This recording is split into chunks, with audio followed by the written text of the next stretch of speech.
Hi, and welcome to this e-learning experts lesson number one. So, in this first session, we're going to look at usernames, passwords, and your email address. This will be really useful, especially for our new students in year eight.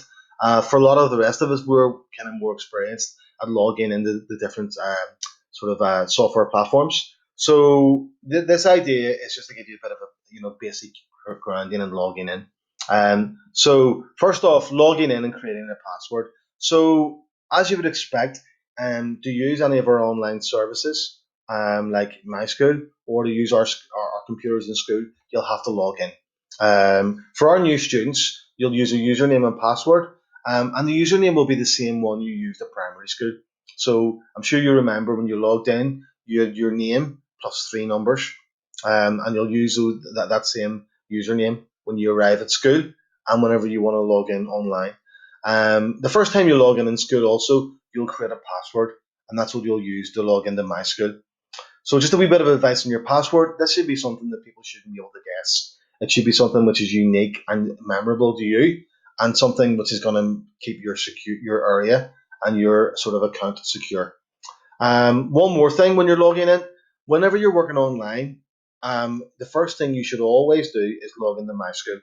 MySchool will give you access to all the different apps you're going to use, and it helps keep you sort of safe and secure. So you should always use MySchool. So in terms of logging into MySchool, then you'll see a screen very much like the sort of screenshot on the right here, where you'll be asked to enter in your username and password. Your username, as I mentioned, will be your name followed by three numbers. So, for example, mine there is bguiney732, and then you'll type in your password. Simply click on login, and that will log you in. Okay, you will have a sort of slightly different login whenever you use, for example, Google Classroom for the first time, where you'll have to use not just your username and password, but you'll also have to put in the sort of name of our system. We use the C2K network in school.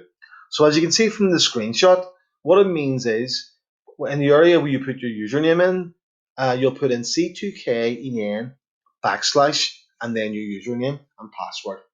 So I know that a number of our students during lockdown, whenever they were trying to use Google Classroom, had issues here, which I had to resolve remotely.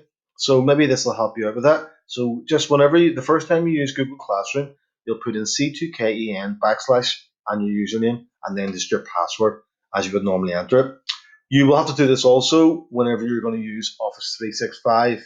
Now, I'll be talking about Office 365 in another video, but it gives you access to Word, PowerPoint, all the different Microsoft Access or sort of Microsoft Office software you can use at home.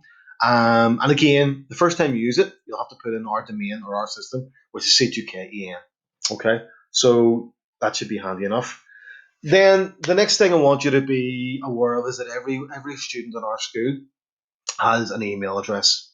And it's important that you become experienced as well of using this. Later on in the video, I'll be taking you through how you can use your email, how you can send and receive emails, how you can send a file to a teacher or whatnot.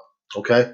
So as I mentioned, every student has their own address, and this will be your username, so your name and numbers, followed by at c2ken.net. So, for example, as you can see on the slide here, my email address is bguiney732 at c2ken.net. Okay. And if you ever need to contact a teacher, you can find their address in the email package. Or what you can do is go to the contact page of our website where it has all teacher and staff emails listed. Okay, so that basically finishes our first wee basic introduction, trying to give you a bit of an insight into, why we use usernames and passwords and how each different student has an email address. And it's a good wee grounding. In our next lesson, what we'll be doing is we'll be having a look around my school and some of the different applications that you're going to be using when you're sort of learning online. Okay, if you have any questions or queries, please pop in a wee email to me. I'm Mr. Guiney, and there's my address again, bguiney732 at c2ken.net. Cheers.